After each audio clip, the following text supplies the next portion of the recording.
you think it's because we're lucky? No, I think it's because we're working pretty hard at it. Okay. And I think we're because we're lucky. I think it's both. Michael Chertoff got a makeover, too. You seen him? Shaved clean? Really? Yes. Wow. What does he look like shaved and clean? Like a skeleton. I didn't recognize him when he was doing his he runs interviews on Saturday. He runs like 10 miles a day. He weighs 112 pounds. Maybe. He's 6'5". He's 112 pounds when he's got a wet suit on. Yeah, he's a wiry guy. He has a body like Michael Clark. Michael Clark. Yeah, it's just this wiry, tough body.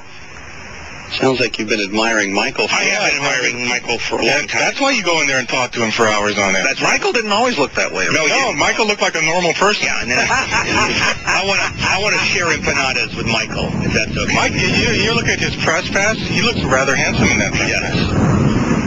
Here, guys, in New York. Paul may take him on a motorcycle. A bomb or something like that. Yeah. A Mexican guy in Brooklyn sparked a little terrorism fear the other night when his minivan containing 80 gallons of gasoline caught fire. This guy was driving through town selling gasoline out of a 350-gallon capacity van. What does that mean? I don't get that. Does he go to a cheapo place and go to a place that maybe you get to Costco? I don't get it. Maybe he sells it. I don't get it. But here's the problem. He makes it sell. Yeah, it turned out that the van was parked right in front of a yeshiva. A Jewish school. And it caught on fire. So, of course, immediately you have a terrorist threat. So it worked out okay. Turned out just to be so it didn't go off. No, it didn't go off. It started burning. Yeah, it didn't blow up. It's entrepreneurship. It's the American dream. It is. In Saudi Arabia, there's a beautiful story about how the Saudi Arabian religious police have been going around, and I guess if you target them, if you get Religious police look like these guys. if you do that, it is the religious police are policemen that go around enforcing religious laws. Sharia law. Wearing a veil, no alcohol, women can't speak to men who are not in their family. Yeah, I mean, did they just go around? They like arrest them? Yes. Yes. If a woman speaks to a man, it's arrested. This first story is about how this two bearded men dragged a woman and took the driver out of this car and then drove the three women around for more than an hour, bouncing over sidewalks, finally abandoning them on a darkened street. Supposedly they were with this guy who might not have been related to them. The women thought they were kidnapped by terrorists. It turns out that they were religious police. She's trying to teach them a lesson. And something has never been done before. The senior of the three women is actually suing the religious police in court. It's never been done. Will she have...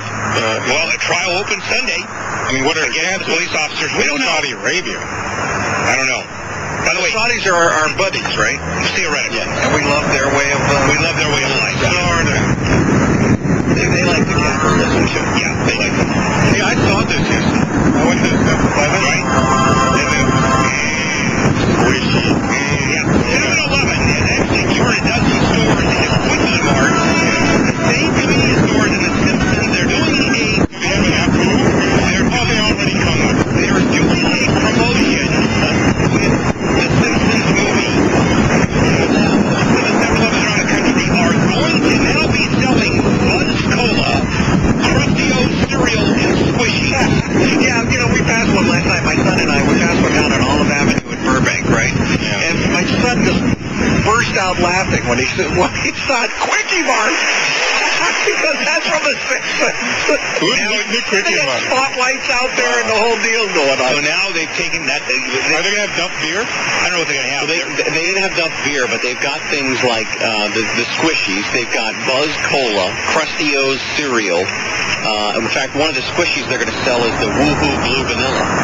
Which comes right from the movie, right from the television show, right? That's great. And one of them's in Burbank here. One's somewhere else in L.A., but there's about a dozen. But yeah, when you think about it, a lot of things. That's an amazing idea. You know what? It's been done before, like the Bubba Gump Shrimp Company restaurant. Well, yeah, but those are great, by the way. Yeah, but they didn't exist until after the movie. These existed. These are, Quickie Mart was based on 7-Eleven.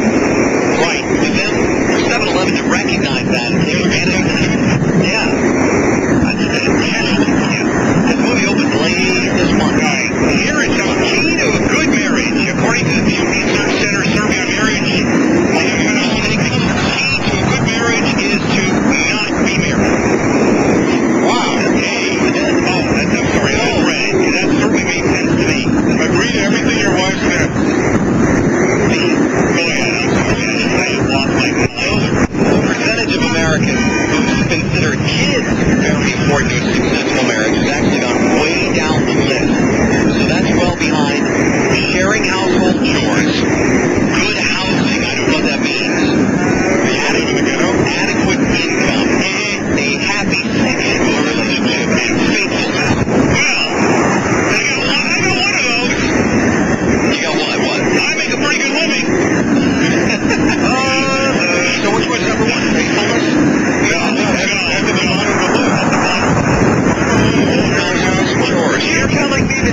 household chores more. That works for us. I say that works for us.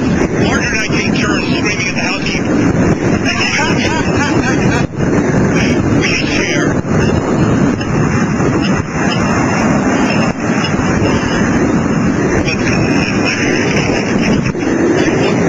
Is your wife going on the trip with you? Oh, yeah.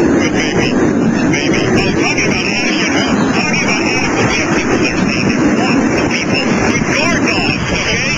With Rottweilers, just in case you're wondering. Yeah. All right. Speaking of adequate housing, there is a home called Hala Ranch. Hala, 95-acre estate built 16 years ago for the family of Prince Bandar bin Sultan, former ambassador to the U.S. from Saudi Arabia.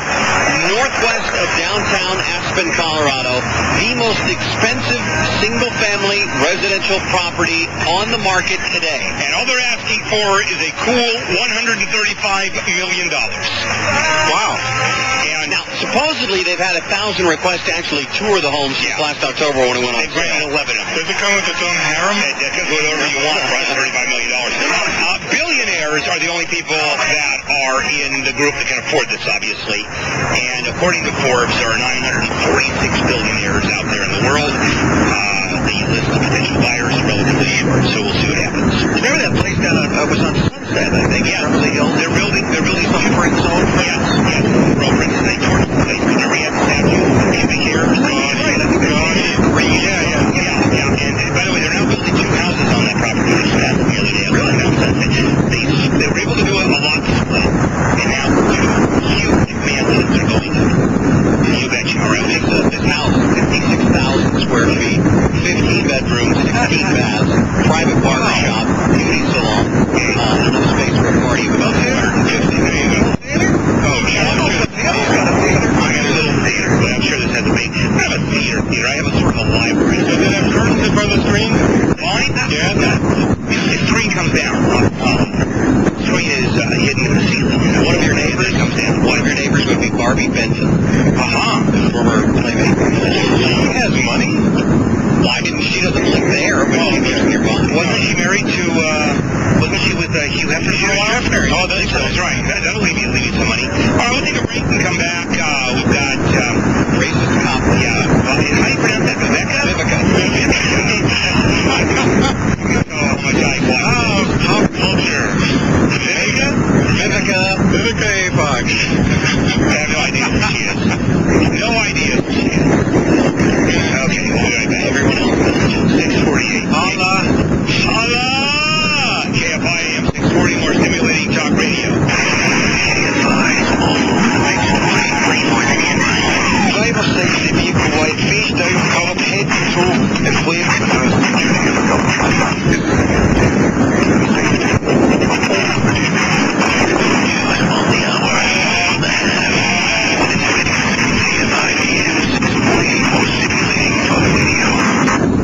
Now, if you have termites, or think you might have termites, tenting your house is not the answer, not anymore.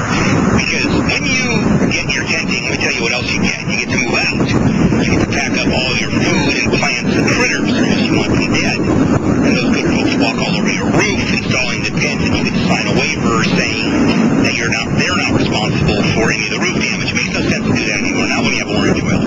Orange oil specialist Jeff Hyatt, over 20,000 homes in Southern California, been treated with orange oil. They inject the oil directly into the infested wood. It whips through the wood.